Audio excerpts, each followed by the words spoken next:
저 차 내가 고칠 수 있을 것 같은데. 리어카를 끌던 고물상 할머니의 혼잣말을 들은 정비공들은 비웃었습니다. 아이고 할머니, 여기는 고물상이 아니에요. 얼른 가세요. 일주일째 고장으로 골치 아팠던 벤츠를 박정숙은 단 5분 만에 고쳐냈습니다. 이 노인의 정체는 무엇일까요? 오늘의 사연 시작합니다. 오늘도 함께 해주셔서 감사합니다. 구독과 좋아요를 눌러주시면 여러분에게 행운이 가득 찾아올 거예요. 오늘 하루도 행복하고 기쁜 일만 가득하시길 바랍니다. 대한민국 최고 권위의 정비센터 마이스터 클래스 정문 앞에 한중그룹 최한중 회장의 벤츠 S클래스가 멈춰 서 있었습니다. 일주일째 원인 모를 엔진 부조로 꼼짝도 하지 않는 차량 주위에는 본사에서 파견된 기술자들이 연일 스캔 장비만 교체하고 있었습니다. 고무를 가득 실은 리어카를 끌고 지나가던 박정숙이 엔진룸에서 새어나오는 특정 주파수의 미세한 떨림을 감지했습니다. 박정숙은 리어카를 멈추고 정비소 안쪽을 매섭게 응시했습니다. 에이구 이 소리 봐라. 엔진이 아파서 우는 소리네. 박정숙은 한참을 서서 귀를 기울이더니 낮게 중얼거렸습니다. 공기 흡입구 가변 플랩에 엔진 커버 파편이 끼었구먼. 그래서 숨을 못 쉬고 있잖아. 그 말을 들은 막내 정비공이 고개를 획 돌려 박정숙을 바라봤습니다. 남루한 옷차림과 녹슨 리어카를 위아래로 훑어보더니 피식 웃음을 흘렸습니다. 할머니, 여기 아무데나 말 붙일 때 아니에요. 여기 차 한 대가 얼만데 고물소리 하세요? 막내 정비공은 손을 내저으며 말을 이었습니다. 여긴 대한민국 최고 정비소예요. 동네 카센터도 아니고요. 고물 주우시려면 얼른 다른 데 가세요. 그러더니 박정숙의 어깨를 툭 밀며 말했습니다. 자, 비키세요. 손님들 보잖아요. 야야, 그게 무슨 말버릇이야. 소란을 목격한 최한중 회장이 정비팀의 무능에 분노하며 차에서 내렸습니다. 최한중은 박정숙이 들고 있는 낡은 렌치의 마모 상태를 보고 잠깐 멈춰 섰습니다. 그 렌치는 수십 년간 현장에서 굴러온 흔적이 역력했습니다. 지금 뭐 하는 겁니까? 최한중의 목소리가 낮게 울렸습니다. 어른한테 그런 말투가 어디 있어요. 막내 정비공이 당황해 고개를 숙였습니다. 죄송합니다, 회장님. 그냥 이상한 소리를 하셔서요. 최한중은 박정숙을 바라보며 부드럽게 말을 건넸습니다. 할머니, 방금 뭐라고 하셨죠? 제가 잘 못 들었습니다. 못 들었을 리가 있나? 박정숙이 담담하게 말했습니다. 공기 흡입구 가변 플랩에 엔진 커버 조각이 끼었어요. 그래서 엔진이 떨고 숨이 막혀서 시동이 불안한 거예요. 주변이 순간 조용해졌습니다. 할머니가 그걸 보셨다고요? 최한중이 조심스럽게 물었습니다. 눈으로만 본 게 아니에요.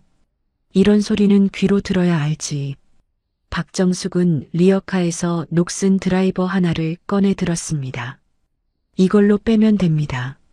주변 정비공들이 웅성거리기 시작했습니다. 회장님, 말도 안 됩니다. 일주일 동안 최신 장비 다 돌려도 못 찾은 건데요. 저건 그냥 운 아니면 헛소리죠. 키득거리는 웃음이 터져 나왔습니다. 회장님, 저런 고물상 할머니가 뭘 안다고요. 이 차가 벤츠 S클래스입니다. 장난감이 아니에요. 최한중은 한동안 아무 말 없이 엔진과 박정숙을 번갈아 바라봤습니다. 그리고 천천히 입을 열었습니다. 할머니, 왜요? 정말 고칠 수 있겠습니까? 해보면 알죠. 만약 안 되면요? 그럼 그냥 욕 한 번 더 먹고 가면 그만이에요. 박정숙의 말투는 담담했지만 흔들림이 없었습니다. 최한중은 깊게 숨을 들이마신 뒤 고개를 끄덕였습니다. 좋습니다. 한번 해보세요. 주변이 술렁였습니다. 회장님, 정비 규정상 제가 책임지겠습니다. 박정숙은 아무 말 없이 엔진 앞에 섰습니다. 허리춤에서 녹슨 드라이버를 꺼내 엔진 깊숙한 배선 사이를 한치의 오차 없이 파고들었습니다. 숙련된 손놀림으로 드라이버를 조심스럽게 움직이는 박정숙의 모습에 주변 사람들이 하나둘씩 모여들기 시작했습니다. 저 손 좀 봐. 저건 망설임이 없는데? 엔진 구조를 다 외운 사람 같아. 정확히 5분 후 박정숙이 손가락 마디만 한 플라스틱 파편을 낚아채 바닥에 던졌습니다. 딸그락 소리와 함께 파편이 아스팔트 위로 떨어졌습니다. 저게 뭐야? 불규칙하던 엔진 소리가 즉각 정숙한 베이스음으로 변했습니다. 완벽한 회전 질감을 회복한 엔진이 부드럽게 돌아갔습니다. 이게 어떻게... 막내 정비공이 입을 벌린 채 중얼거렸습니다. 엔진 소리 달라졌어. 진짜 고쳐졌네요. 다른 정비공이 계기판을 확인하며 소리쳤습니다. 수치 정상입니다. 경고등 꺼졌어요. 경악한 정비공들이 서로 얼굴을 바라보는 사이 박정숙은 손을 털며 뒤로 물러섰습니다. 최한중이 급히 지갑을 꺼내며 말했습니다. 할머니, 이건 사례입니다. 받아주세요. 필요 없어요. 아니, 이 정도 실력이면... 됐어요. 박정숙은 단호하게 손을 밀어냈습니다. 저는 갈게요. 박정숙이 리어카 손잡이를 잡으며 말했습니다. 할머니, 잠깐만요. 최한중이 급히 다가갔습니다. 성함이라도 아니 연락처라도. 하지만 박정숙은 대답하지 않고 리어카를 끌며 사람들 사이로 사라졌습니다. 최한중은 멍하니 그 뒷모습을 바라보다 수행비서에게 말했습니다. 저 할머니 뒷모습이라도 찍어도. 네, 회장님. 그날 밤 최한중은 서재에서 그룹 정보망을 총동원해 박정숙을 수소문했습니다. 다음 날 아침 그의 책상 위에는 국가기밀문건 하나가 놓여 있었습니다. 박정숙, 70년대 엔진 국산화의 주역. 최한중이 낮게 중얼거렸습니다. 기술 유출 누명을 쓰고 스스로 기록을 지운 채 사라졌다고. 최한중의 얼굴이 굳어졌습니다. 며칠 후 최한중은 도시 변두리 고물상을 찾아갔습니다. 박정숙은 고물 더미 사이에서 쇠붙이를 분류하고 있었습니다. 할머니, 최한중이 명품 선물 상자를 들고 다가갔습니다. 박정숙이 천천히 고개를 들었습니다. 또 당신이네. 그날은 정말 감사했습니다. 그 말 하려고 여기까지 온 거예요? 이것도 같이. 박정숙은 선물 상자를 받아들더니 아무 망설임 없이 고물 더미 위로 던져버렸습니다. 쓸데없는 짓 말아요. 할머니, 한중그룹이라고 했죠? 박정숙의 목소리가 싸늘해졌습니다. 네, 맞습니다. 당신 아버지 한철수.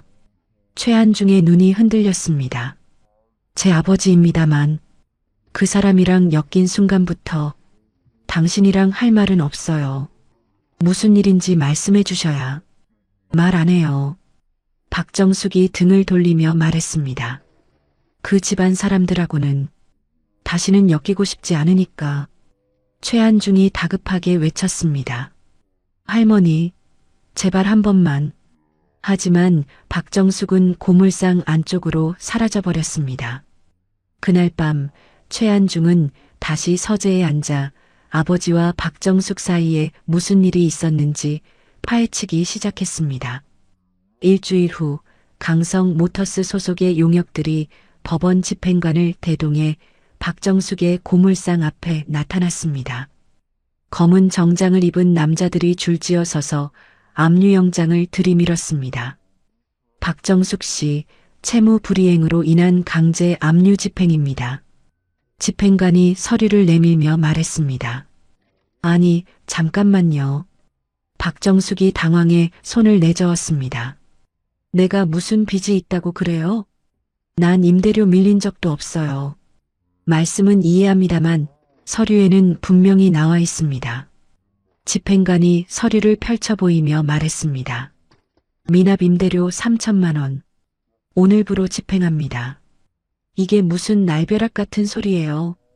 박정숙의 목소리가 떨렸습니다. 나 평생 남의 돈 떼먹고 산 적 없어요. 어디서 이런 말도 안 되는. 집행 계속 진행하세요.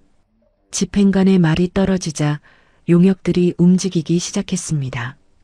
용역들이 고물상 안으로 들어가 닥치는 대로 물건들을 트럭에 실어 나르기 시작했습니다. 박정숙이 말리려 했지만 용역들은 그녀를 밀어내며 작업을 계속했습니다. 그거 나요. 그건 내 손으로 하나하나 모은 거예요. 비켜요, 할머니. 밀지 마요. 그건 고물 아니에요. 내 인생이에요.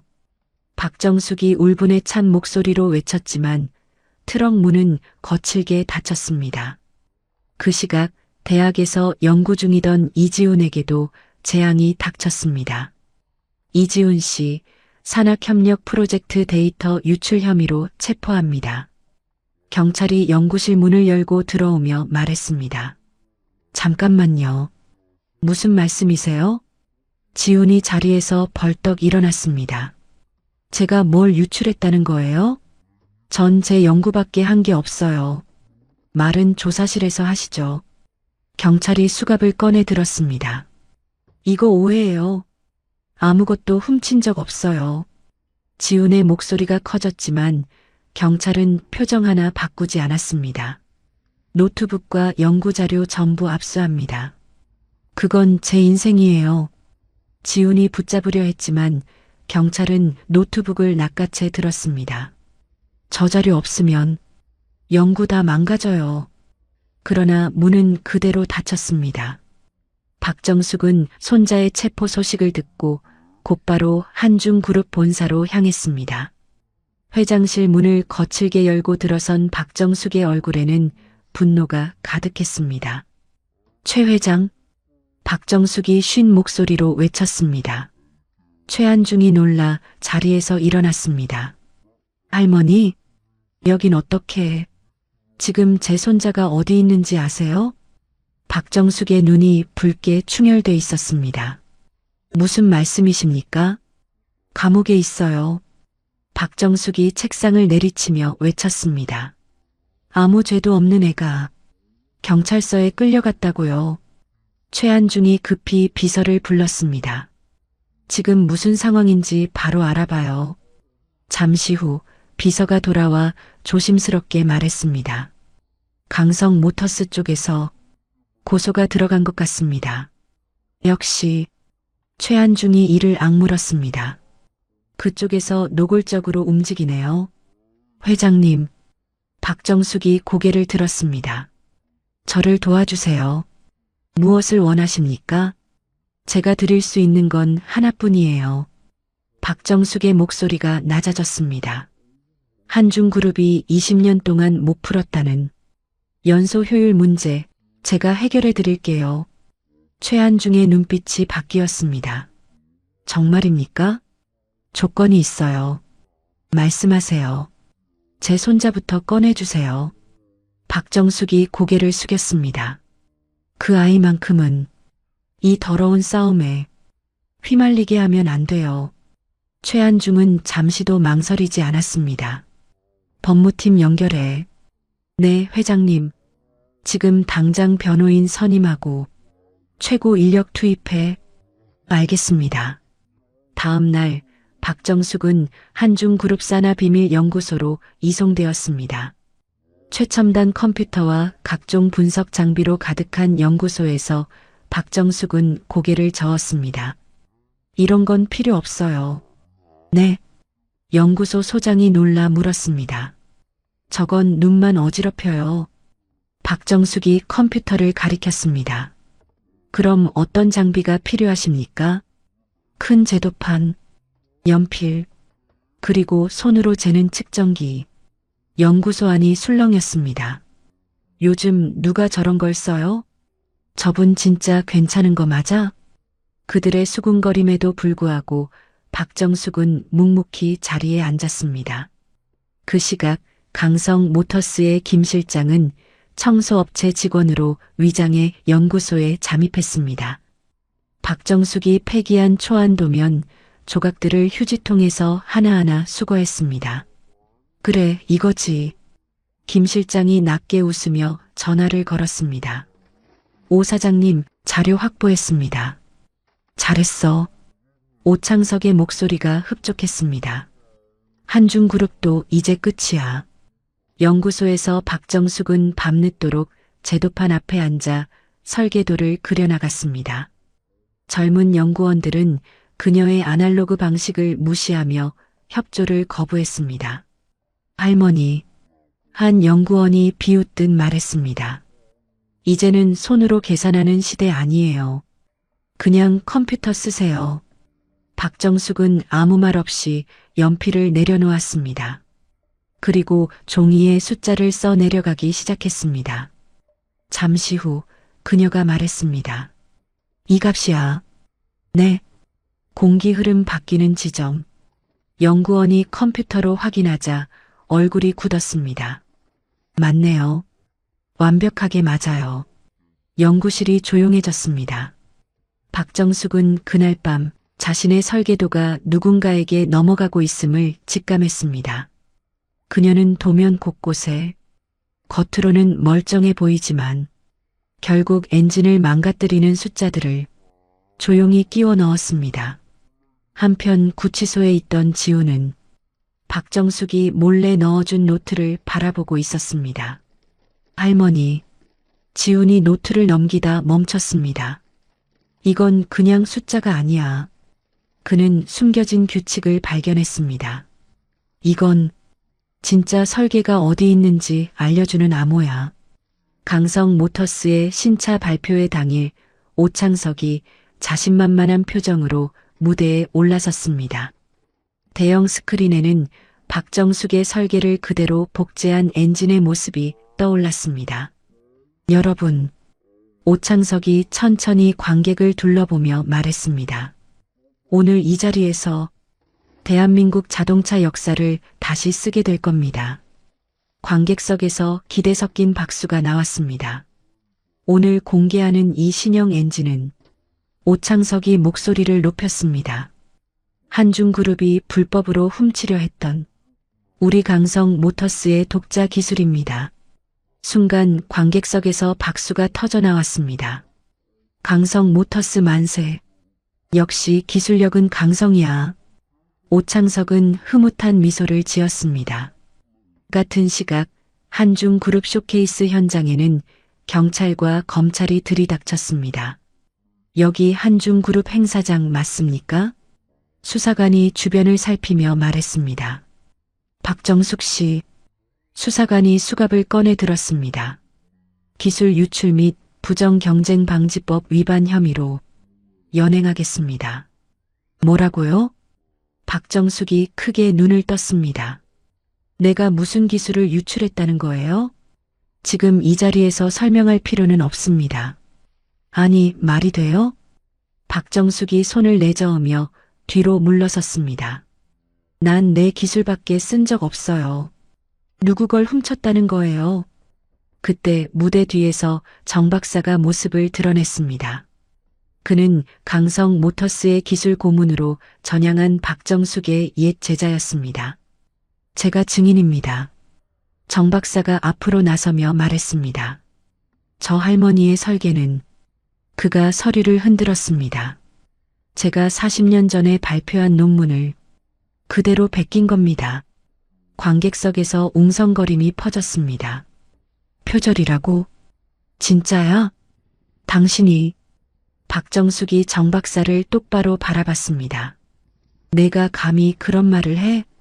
선생님, 정 박사가 비웃듯 입꼬리를 올렸습니다. 이제 그만 인정하세요. 늙어서 기억이 헷갈리는 거예요. 아니면 정말 정신이 나간 건가요? 주변에서 탄식이 흘러나왔습니다. 박정숙의 손이 떨렸습니다. 내가 내 제자였다는 게 내 평생 제일 큰 실수였구나. 박정숙은 연행되기 직전 무대 위 엔진으로 다가갔습니다. 그리고 연료 공급 밸브를 특정 각도로 고정했습니다. 잠깐, 뭐 하는 거예요? 수사관들이 말렸지만 이미 늦었습니다. 가짜는 박정숙이 차갑게 말했습니다. 스스로 무너지는 법이에요. 그 순간 갑자기 장내 대형 스크린이 깜빡이더니 화면이 바뀌었습니다. 강성 모터스 발표회 현장이 실시간으로 중계되기 시작했습니다. 이게 뭐야? 왜 화면이 바뀌어? 저기 연기 나오는 거 아니야? 한 관객이 손가락으로 스크린을 가리켰습니다. 강성 모터스 발표회장에서 오창석이 가동한 엔진이 하얀 연기를 내뿜기 시작했습니다. 왜 저러지? 시연용 아니었어? 연기는 점점 짙어졌습니다. 오창석의 얼굴이 굳었습니다. 왜 연기가 나? 어서 꺼. 오창석이 소리쳤습니다. 지금 당장 꺼버려. 기술진들이 우왕좌왕하며 조작했지만 반응이 없었습니다. 정 박사가 얼굴이 하얗게 질린 채 원격 제어 장치를 눌렀습니다. 왜 안 돼? 왜 말을 안 듣는 거야? 분명 설계대로 했는데. 그는 계기판을 두드리며 외쳤습니다. 왜 안 되는 거야? 쾅! 마침내 강성 모터스의 시연 차량 엔진이 폭발하며 검은 연기가 발표회장을 뒤덮었습니다. 으악! 불이야! 살려줘! 관객들이 비명을 지르며 출구로 몰려갔습니다. 한중그룹 행사장에서도 정 박사가 심어둔 EMP 장치가 작동했습니다. 모든 디지털 조명과 마이크가 꺼졌습니다. 정전이야. 앞이 안 보여. 어서 나가. 행사장은 순식간에 혼란에 빠졌습니다. 그 순간 박정숙이 무대 옆에 수동 크랭크를 힘껏 돌렸습니다. 이건 한중그룹의 엔진이 굉음을 내며 시동이 걸렸습니다. 동시에 비상 조명이 하나둘 켜졌습니다. 불이 들어왔어. 엔진이 돌아가. 관객들이 놀라 외쳤습니다. 박정숙은 EMP 영향권 받기, 아날로그 기계식 제어 시스템으로 엔진을 안정적으로 유지했습니다. 컴퓨터 없어도 돼요. 박정숙이 숨을 고르며 말했습니다. 기계는 사람이 다뤄야 해요. 전문가들이 서로 얼굴을 마주봤습니다. 말도 안 돼. 이 상황에서 이렇게 안정적이라고? 이게 진짜 기술이야. 그때 강민우 변호사가 무대 앞으로 나섰습니다. 잠시만요. 그가 리모컨을 눌렀습니다. 대형 화면에 영상이 재생됐습니다. 영상 속 오창석은 지훈에게 소리치고 있었습니다. 내가 이대로 말 안 하면 할머니도 너도 끝이야. 관객석이 술렁였습니다. 협박이잖아. 저게 뭐야? 저건 조작이야. 정 박사가 소리쳤습니다. 가짜 영상입니다. 그러나 경찰들이 이미 다가오고 있었습니다. 정 박사는 뒤돌아 도망치려 했습니다. 비켜. 하지만 최한중의 경호팀이 길을 막았습니다. 어디 가시려고요? 경호원이 정 박사의 팔을 붙잡았습니다. 박정숙은 시동이 걸린 엔진 위에 물컵을 천천히 올려놓았습니다. 물은 한 방울도 흔들리지 않았습니다. 세상에, 저게 가능해? 이런 엔진은 처음이야. 감탄이 터져나왔습니다. 경찰이 오창석과 정 박사를 긴급 체포하자 박정숙은 아무 일 없다는 듯 엔진 점검 도구를 챙겼습니다. 그 순간 김 실장이 체포 직전 몰래 휴대폰을 들여다봤습니다. 이제 끝이야, 박정숙. 그가 이를 악물며 중얼거렸습니다. 내 고물상부터 불태워주지. 고물상에서 화재가 발생했다는 급보를 받은 박정숙은 지훈과 함께 현장으로 달려갔습니다. 주황색 불길이 고물상 전체를 휘감고 있었고 소방차들이 물줄기를 쏟아붓고 있었습니다. 아니야. 박정숙이 멍하니 불길을 바라봤습니다. 내 고물상인데, 내 집인데, 할머니 위험해요. 지훈이 박정숙의 팔을 꽉 붙잡았습니다. 불길이 너무 커요. 지금 들어가면 큰일 나요. 나라. 박정숙이 이를 악물었습니다. 안에 있어. 뭐가요? 할아버지 물건이. 박정숙의 목소리가 갈라졌습니다. 내 할아버지가 평생 숨처럼 안고 살던 게 안에 있어. 할머니, 소방관들이. 비켜. 박정숙이 지훈의 손을 뿌리치고 불길 쪽으로 몸을 던졌습니다. 할머니. 지훈이 이를 악물고 따라 들어갔습니다. 검은 연기가 자욱한 가운데 박정숙은 남편의 설계개짝을 찾아 헤맸습니다. 여보, 어디 숨겨놨다고 했지. 박정숙이 연기에 기침하며 벽을 더듬었습니다. 할머니, 숨 막혀요. 조금만 더. 그때, 여기 있다. 박정숙이 불에 그을린 나무 개짝을 발견하고 두 손을 끌어안았습니다. 당신 거야. 내가 지켰어. 지훈이 급히 달려와 괴짝을 함께 들었습니다. 할머니, 나가요. 지금 당장. 두 사람이 비틀거리며 밖으로 나왔을 때 온몸은 검은 그을음으로 뒤덮여 있었습니다. 할머니, 괜찮아요? 지훈이 숨을 헐떡이며 물었습니다. 응, 아직은. 박정숙이 괴짝을 꼭 끌어안았습니다. 강민우 변호사가 화재 현장을 둘러보던 중 바닥에서 반짝이는 금속 파편을 발견했습니다. 이상하네요. 강민우가 허리를 굽혔습니다. 불에 타기엔 너무 멀쩡한데요? 그가 파편을 들어 올렸습니다. 이거 뭔가요? 소방관이 파편을 받아 살펴봤습니다. 이건 그냥 고물은 아닙니다. 그럼요. 원격 방화장치 일부 같네요. 강민우의 눈빛이 바뀌었습니다. 역시 그는 파편을 뒤집어 제조사 표시를 확인했습니다. 강성 모터스 특수 부품이군요. 강민우가 낮게 말했습니다. 이건 우연이 아닙니다. 그는 파편을 조심스럽게 증거 봉투에 넣었습니다. 아주 중요한 증거가 될 겁니다. 박정숙은 모든 걸 잃었다고 생각하며 무너진 고물상 안을 다시 살폈습니다. 그때 지하실 벽면 한쪽이 이상하다는 걸 느꼈습니다. 지훈아. 네. 저기 벽 좀 봐라. 지훈이 손전등을 비추자 벽 틈새에서 작은 금속 상자가 드러났습니다. 이게 뭐예요? 지훈이 조심스럽게 꺼내며 물었습니다. 박정숙의 손이 떨렸습니다. 내 할아버지가 숨겨둔 거야. 뭔데요? 상온 초전도 합금. 박정숙이 상자를 열었습니다. 안에는 묘하게 빛나는 작은 금속 조각이 놓여 있었습니다. 이게 그렇게 대단한 거예요? 이걸 쓰면 박정숙이 숨을 고르며 말했습니다. 전기차가 지금보다 10배는 더 멀리 가. 지훈의 눈이 커졌습니다. 진짜요? 그래. 하지만 곧 박정숙의 표정이 굳어졌습니다. 그래서 위험한 거야. 왜요? 이걸 알면 세상 사람들이 가만 안 있어.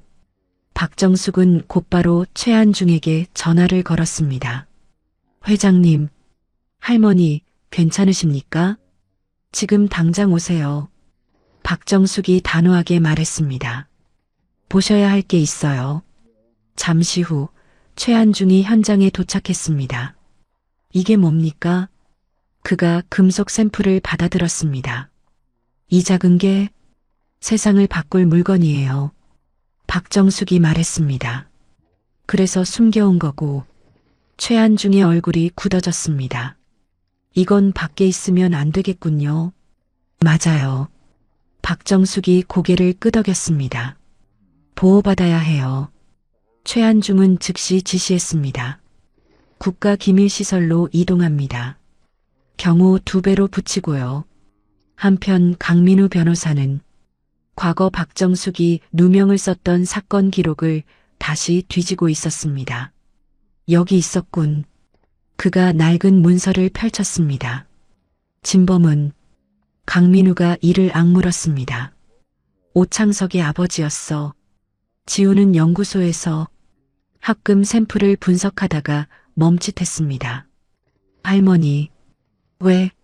이 설계에 지훈이 숨을 삼켰습니다. 숫자가 아니에요. 응, 진동이에요. 그래. 박정숙이 미소 지었습니다.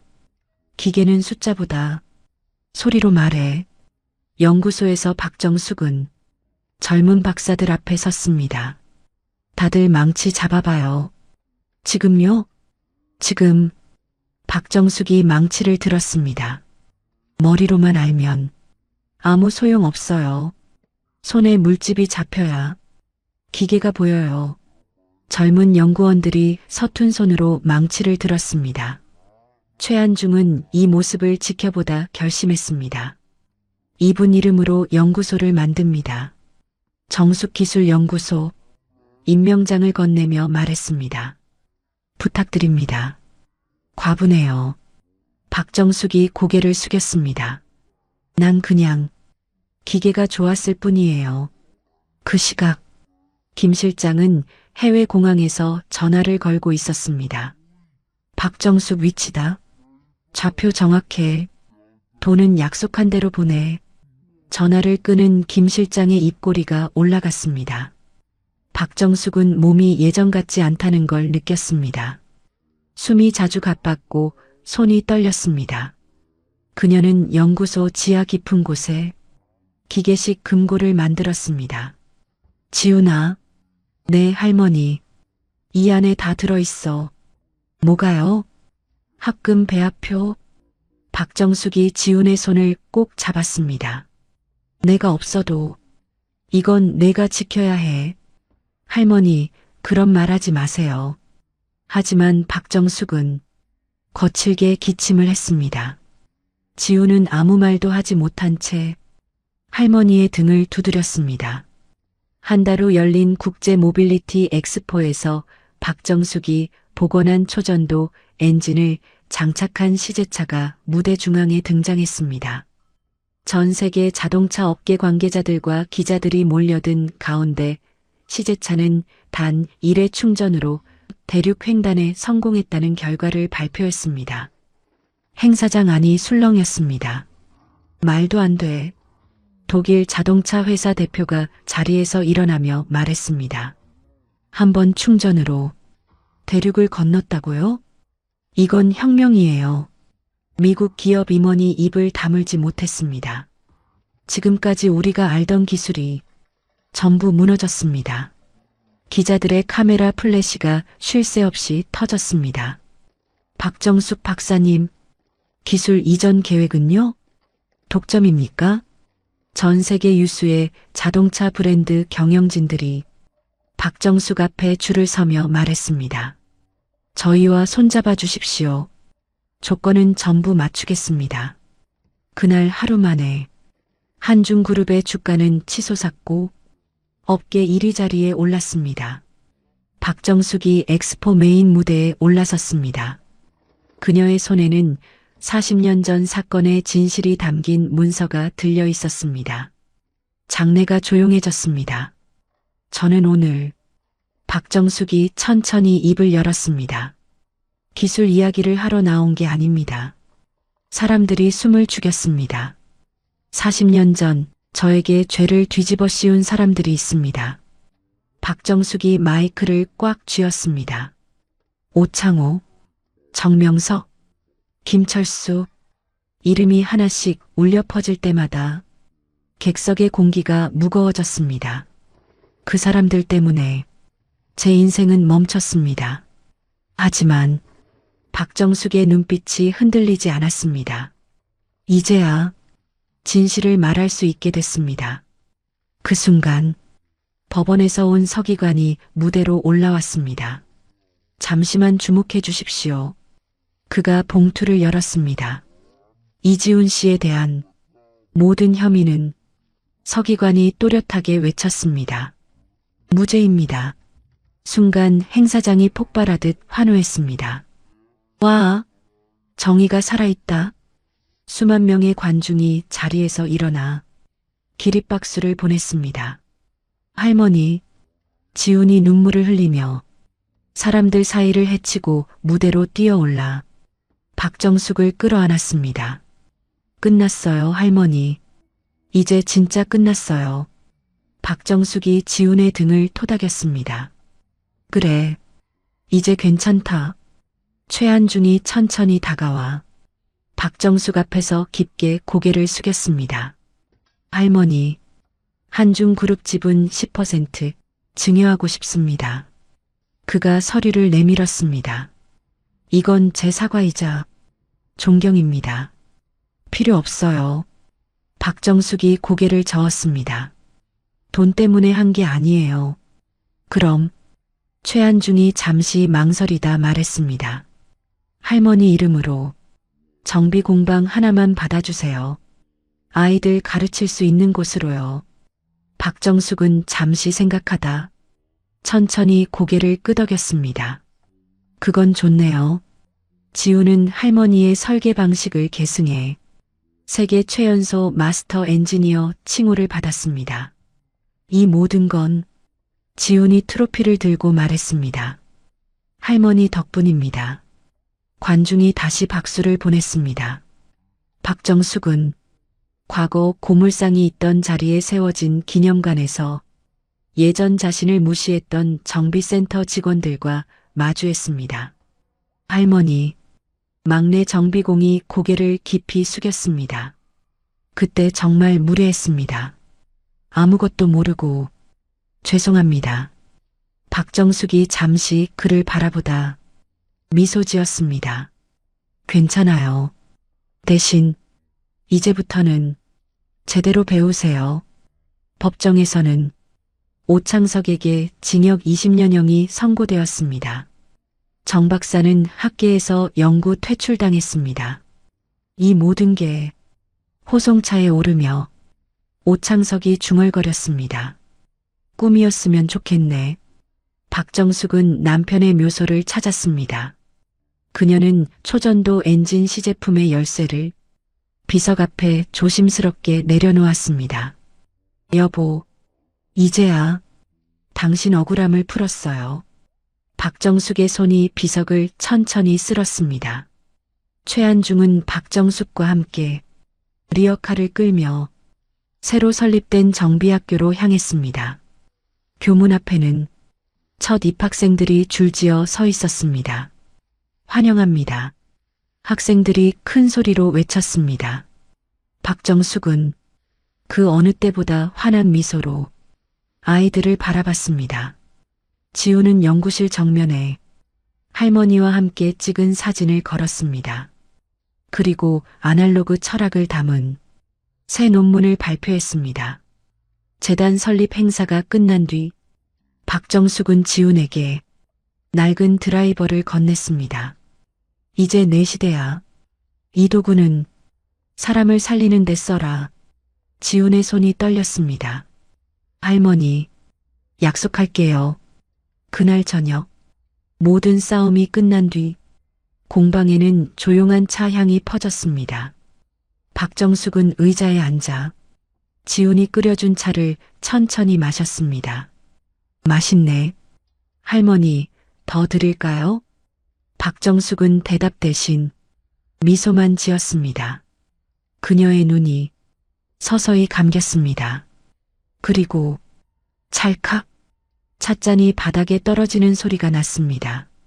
할머니, 지훈이 돌아봤을 때 박정숙의 입가에는 짙은 핏자국이 번져 있었습니다. 할머니, 지훈의 절규가 공방 전체를 뒤흔들었습니다. 긴급 출동한 구급차 안에서 지훈은 할머니의 멈춘 심장을 보며 절규했습니다. 축제 분위기는 순식간에 비극으로 반전되었습니다. 할머니, 눈 떠요. 지훈이 할머니의 손을 붙잡고 울부짖었습니다. 제발이요. 아직 할 말 많잖아요. 심장 압박 시작합니다. 구급대원이 다급히 외쳤습니다. 산소 올려. 맥박이 안 잡혀요. 지훈의 목소리가 떨렸습니다. 할머니, 저 여기 있어요. 저 혼자 두고 가지 마요. 병원 응급실에서 의료진들이 박정숙을 살리기 위해 필사적으로 노력했습니다. 정밀 검사 결과 충격적인 진실이 밝혀졌습니다. 보호자분들, 잠시만요. 담당 의사가 깊은 한숨을 내쉬었습니다. 결과가 좋지 않습니다. 무슨 말씀이세요? 최한중이 급히 물었습니다. 폐섬유화가 심각한 상태입니다. 의사가 차트를 내려다보며 말했습니다. 이미 상당히 진행됐습니다. 어떻게 이런 일이? 최한중의 얼굴이 굳었습니다. 특수산업분진에 장기간 노출되어 발생한 화학적 폐섬유화로 보입니다. 의사가 엑스레이 사진을 들어보였습니다. 이 정도면 자연 발생은 아닙니다. 강민우 변호사가 조사 결과를 들고 들어왔습니다. 찾았습니다.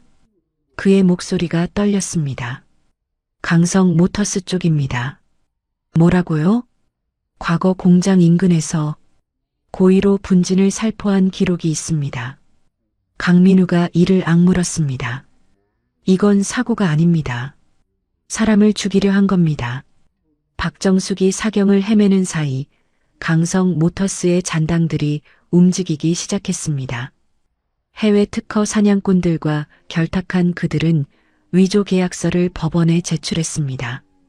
재판장님, 강성 측 변호사가 서류를 내밀었습니다. 이 문서를 보시죠. 박정숙이 생전에 기술 소유권을 양도한 계약서입니다. 말도 안 돼. 한중그룹 변호진이 술렁였습니다. 법원은 기술의 가치와 분쟁 소지를 고려해 한중그룹 신형 엔진 생산 라인 가동 중단 명령을 내렸습니다.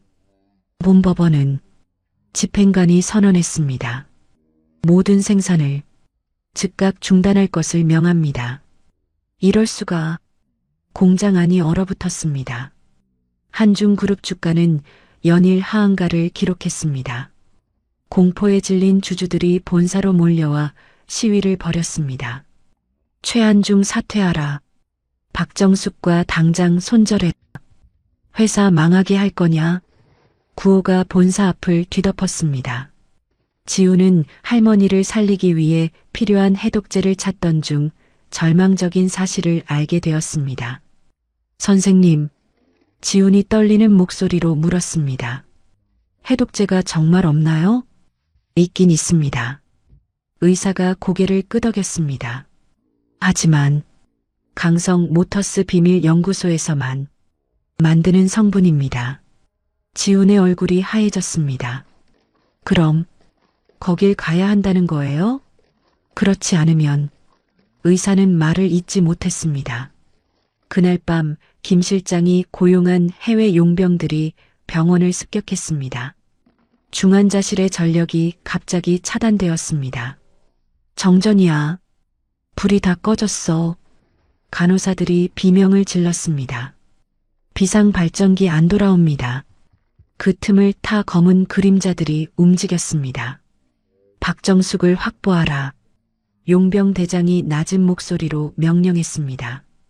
살아있든 죽어있든 최한중은 자신의 경영권 박탈 위기 속에서도 사설 경호팀을 병원에 집중 배치했습니다. 다 막아. 어떤 일이 있어도 할머니한테 못 가게 해. 경호원들이 병실 앞에 인간 벽을 쳤습니다. 지훈이 할머니의 병실을 지키던 중 용역들이 던진 화염병이 벽에 부딪혔습니다. 불이야. 조심해. 아. 지훈이 얼굴을 감싸쥐었습니다. 눈이 안 보여. 시신경 일부가 손상되어 지훈의 시력이 급격히 저하되기 시작했습니다. 지훈 씨, 의사가 지훈을 붙잡았습니다. 지금 무리하면 완전히 잃을 수 있어요. 감옥 안의 오창석도 가만히 있지 않았습니다. 이대로 끝낼 생각 마. 오창석이 차가운 얼굴로 말했습니다. 박정숙의 기술은 배임으로 얻은 거다. 최한중도 공범으로 고발해. 그의 변호인이 고개를 끄덕였습니다. 병원 내부 보안 요원 중 한 명이 매수되어 박정숙의 링거에 손을 댔습니다. 지훈이 흐릿한 시야로 그 모습을 감지했습니다. 잠깐, 이상해요. 그 사람, 왜 저기서 멈춰요? 이 사람 뭔가 이상해요. 지훈의 외침에 경호원이 달려들었습니다. 손때, 해외 자본들은 이 틈을 놓치지 않았습니다. 한중그룹의 경영난을 틈타 적대적 인수합병을 시도했습니다. 이사 한 명씩 잡아.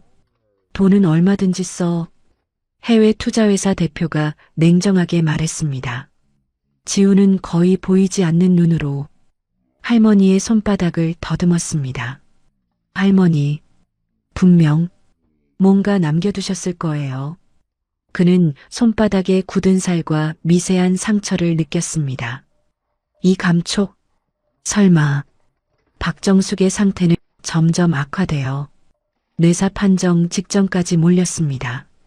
맥박이 너무 약합니다. 산소 포화도 떨어집니다. 의료진이 긴장했습니다. 최한중은 이사회 해임한 상정을 앞두고 병실 창문 너머를 바라봤습니다. 할머니, 제가 너무 늦었습니다. 이렇게 무력해서 정말 죄송합니다. 그 시각, 김 실장은 어두운 연구소 지하로 내려가고 있었습니다. 이제 끝이야. 그가 폭파 장비를 내려다보며 중얼거렸습니다. 금고만 열면 모든 게 내 손에 들어온다. 드디어 마지막 카드다. 연구소 지하 깊은 곳에서 김 실장이 들일 을 기계식 금고에 대는 순간 박정숙이 설계한 부비 트랩이 가동되었습니다. 특수 접착 성분의 소화액이 천장에서 쏟아져 내려 김 실장과 부하들을 꼼짝 못하게 만들었습니다. 으악, 뭐야 이거. 김 실장이 몸부림쳤습니다. 발이 안 떨어져. 형님, 움직이면 안 됩니다. 부하 하나가 겁에 질려 외쳤습니다. 이거 더 움직일수록 굳어요. 젠장. 김 실장이 이를 악물었습니다. 그 할머니 여기까지 계산해 놨단 말이야? 지우는 시력을 잃어가는 와중에도 할머니의 손바닥에서 느껴지는 미세한 진동을 감지했습니다. 이 느낌. 지훈이 숨을 고르며 중얼거렸습니다. 단순한 떨림이 아니야. 지훈은 할머니의 손바닥을 더 천천히 조심스럽게 더듬었습니다. 주기적이야. 이 리듬. 갑자기 지훈의 얼굴이 굳었습니다. 설마. 갑자기 지훈은 깨달았습니다. 할머니가 숨겨둔 해독제 제조법이 엔진 소리 속에 코딩되어 있다는 것을 말입니다. 맞다. 지훈이 크게 외쳤습니다. 할머니는 늘 말했어. 기계는 소리로 말한다고. 숫자가 아니라 소리였어. 지훈은 한중그룹 시제차의 엔진 소리를 특정 대역으로 변환해 분석했습니다. 몇 시간의 치열한 작업 끝에 화학식의 배열을 찾아냈습니다. 여기야. 지훈이 손을 떨며 말했습니다. 이 음의 순서가. 이게 배합 비율이야. 여기 있어. 지훈이 의료진에게 달려가 소리쳤습니다. 해독제 배합법 찾았습니다. 지금 당장 만들 수 있어요. 같은 시각 최한중은 이사회가 열리는 강당 출입문을 용접해 봉쇄했습니다. 회장님, 이러시면. 비서가 다급히 말했습니다. 닥쳐. 최한중이 책상을 내리치며 외쳤습니다. 할머니가 죽어가고 있어. 그런데 너희는 표 계산이나 하고 있잖아. 이 자리에 있는 사람들. 최한중이 이사들을 노려봤습니다. 다 할머니 덕에 여기까지 온 거야. 배신할 줄은 몰랐어. 최한중은 박정숙의 기술이 오창석의 부친으로부터 탈취당한 것임을 입증하는 40년 전 원본 일기장을 공개했습니다. 이거 봐. 최한중이 일기장을 들어 올렸습니다. 날짜, 장소, 서명 전부 남아있어. 이게 진실이야. 박정숙 할머니가 훔친 게 아니라 도둑 맞은 거라고. 강민우 변호사는 강성 모터스 비밀연구소에서 유출된 내부 문건을 확보했습니다. 재판장님, 강민우가 또렷하게 말했습니다. 이 문건은 오창석이 직접 지시한 기록입니다. 독성 분진을 살포하라고 명시돼 있습니다. 살인 미수입니다. 법정이 술렁였습니다. 의료진이 합성한 해독제가 박정숙에게 투여되자 기적이 일어났습니다. 그녀의 폐 기능이 서서히 회복되기 시작했습니다. 산소 포화도 올라갑니다. 호흡이 안정되고 있어요. 의사가 놀라 외쳤습니다. 기적입니다. 정말 기적이에요. 여론도 급격히 반전되었습니다. 박정숙을 해치려 한 강성 모터스의 만행에 분노한 시민들이 한중그룹 지지 운동을 벌였습니다. 할머니를 지켜라. 정직한 기술이 이긴다. 한중그룹을 응원하자. 법원은 위조된 기술양도 계약서를 무효로 선언했습니다. 이 계약서는 판사가 판결문을 들고 말했습니다. 명백한 위조입니다. 이에 따라 모든 효력은 무효입니다. 오창석과 김 실장에게 판사가 단호하게 선언했습니다. 무기징역을 선고합니다. 법정안이 술렁였습니다. 지훈은 응급수술을 통해 시력을 회복했습니다. 눈을 뜬 지훈이 할머니의 모습을 보자 눈물이 쏟아졌습니다. 할머니, 보여요. 할머니 얼굴이 보여요. 지훈이 박정숙의 손을 꽉 잡았습니다. 돌아와 주셔서 고마워요. 지훈아, 박정숙이 약한 목소리로 말했습니다. 울지 마. 이제 다 끝났잖아. 최한중의 해임안은 압도적인 표차로 부결되었습니다. 배신했던 이사진들은 주주들에 의해 즉각 해임되어 쫓겨났습니다. 나가세요. 당신들 자리는 여기 없어요. 주주들의 목소리가 울려 퍼졌습니다. 박정숙이 병상에서 일어나 최한중을 바라봤습니다. 이제야. 박정숙이 천천히 말했습니다. 빚을 다 갚은 것 같네요. 할머니. 최한중이 깊게 고개를 숙였습니다. 제가 많이 부족했습니다. 아니에요. 박정숙이 고개를 저었습니다. 이제부터 잘하면 돼요. 그리고 이 기술은 혼자 가지지 마세요. 세상 모두가 써야 할 기술이에요. 최한중은 박정숙의 뜻에 따라 초전도 기술을 오픈소스로 공개했습니다. 세계는 에너지 혁명의 시작을 알렸습니다. 박정숙을 공격했던 해외 자본들은 여론의 문매를 막고 막대한 위약금을 지불하며 한국 시장에서 철수했습니다. 지훈은 할머니의 가르침을 담은 마스터 노트를 완성해 국가기록원에 헌정했습니다. 퇴원 날 박정숙은 자신을 배웅하러 온 수천 명의 시민들을 향해 리어카를 끌며 환하게 웃었습니다. 할머니, 사랑해요. 건강하세요. 환호성이 병원 앞을 가득 채웠습니다. 1년 후 박정숙은 지팡이를 짚고 있었지만 활기찬 모습으로 박정숙 정비사관학교의 초대 명예 학장으로 취임했습니다. 학교 로비에는 박정숙이 5분 만에 벤츠를 고칠 때 사용했던 낡은 드라이버와 그날의 부품 파편이 다이아몬드보다 귀한 유물로 전시되어 있었습니다. 정말 감동적입니다, 학장님. 학교 관계자가 두 손을 모아 깊게 인사했습니다. 이 학교가 생긴 건 전부 학장님 덕분입니다. 아이고, 박정숙이 손을 내저었습니다. 내가 한 게 뭐가 있다고 그래요. 그날 그냥 차 한 대 고쳤을 뿐이에요. 그 한 대가 세상을 바꿨습니다.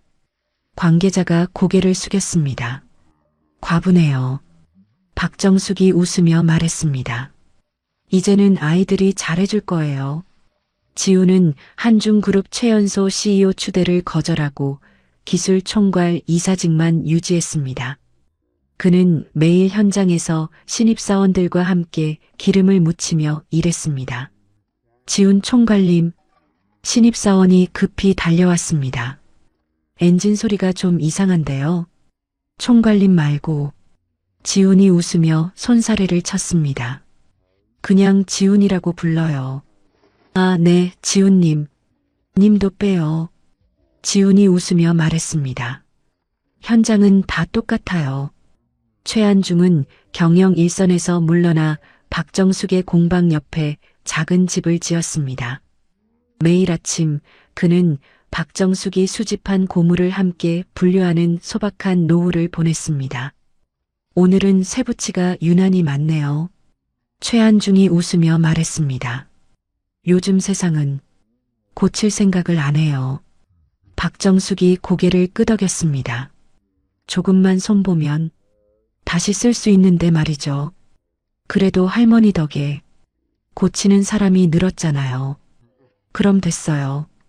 강민우 변호사는 정숙기술장학재단 운영을 맡아 제2의 박정숙을 꿈꾸는 가난한 공학도들에게 후원을 이어갔습니다. 한중그룹이 생산하는 모든 전기차 엔진룸에는 작은 명판이 붙어 있었습니다. 거기에는 박정숙의 혼을 기리는 문구가 새겨져 있었습니다. 이 이름만 봐도 마음이 단단해집니다. 정비사가 명판을 바라보며 말했습니다. 괜히 대충 만들면 안 될 것 같아요. 감옥에서 오창석은 매일 기계 부품을 조립하는 강제 노역을 했습니다. 텔레비전 속 박정숙의 성공 기사를 보며 자신의 탐욕을 뒤늦게 후회했습니다. 내가 왜 그랬을까? 오창석이 고개를 떨군 채 중얼거렸습니다. 그냥 인정하고 배웠으면 이렇게까지는 안 왔을 텐데. 박정숙은 매주 주말마다 낡은 리어카를 끌고 동네를 돌며 아이들의 고장난 로봇과 자전거를 무료로 고쳐주었습니다. 할머니, 아이들이 우르르 달려왔습니다. 제 로봇팔이 안 움직여요. 제 자전거 브레이크도요. 그래, 줄 서. 박정숙이 웃으며 말했습니다. 하나씩 다 고쳐줄게. 와. 어느 노을 지는 저녁 박정숙과 최한중이 강변 벤치에 나란히 앉았습니다. 할머니, 최한중이 미소 지으며 물었습니다. 처음 벤츠 고쳐주시던 날 기억나세요? 기억나지. 박정숙이 웃었습니다. 다들 나를 이상하게 봤잖아. 저도 그땐 몰랐습니다. 최한중이 고개를 숙였습니다. 그날이 제 인생을 바꿀 줄은. 사람 인생이 다 그런 거예요. 박정숙이 천천히 말했습니다. 작은 일 하나가 나중에 큰 길이 되죠. 지우는 할머니의 초전도 기술을 우주선 엔진에 접목하는데 성공해 대한민국을 우주강국 반열에 올려놓았습니다. 박정숙의 인생을 다룬 영화가 전 세계에 개봉되어 한국 장인 정신 열풍이 불고 있었습니다. 박정숙이 사용하던 낡은 수건과 렌치는 국가 중요 민속 자료로 지정되어 박물관 메인홀에 배치되었습니다. 지우는 결혼식 날 신부와 함께 할머니의 리어카에 올라타 행진했습니다. 이게 뭐야? 하객들이 웃으며 웅성거렸습니다. 세상에서 제일 멋진 웨딩카예요. 지훈이 큰 소리로 외쳤습니다. 우리 할머니가 평생 끌던 거거든요. 이제는 어떤 초보 정비사도 박정숙의 교육 덕분에 차 소리만 듣고 원인을 찾아내고 있었습니다. 이 소리, 벨트 쪽 문제 같은데요. 젊은 정비사가 말했습니다. 그래. 선배 정비사가 고개를 끄덕였습니다. 잘 들었어. 이제 진짜 정비사 다 됐다. 마지막 화면에는 석양 속 리어카의 실루엣이 떠올랐습니다. 박정숙의 음성이 화면 위로 흘러나왔습니다. 진정한 기술은 손끝에서 나오고 진정한 가치는 가슴에서 나온다. 화면이 서서히 어두워졌습니다. 긴 여운 속에서 모든 이야기가 마무리되었습니다.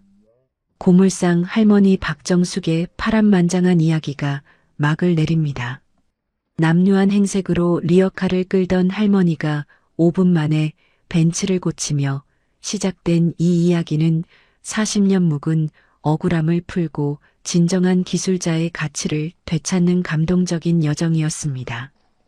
권력과 돈 앞에 굴복하지 않는 장인 정신, 손자를 위한 할머니의 희생, 그리고 진실은 결국 승리한다는 교훈을 담았습니다.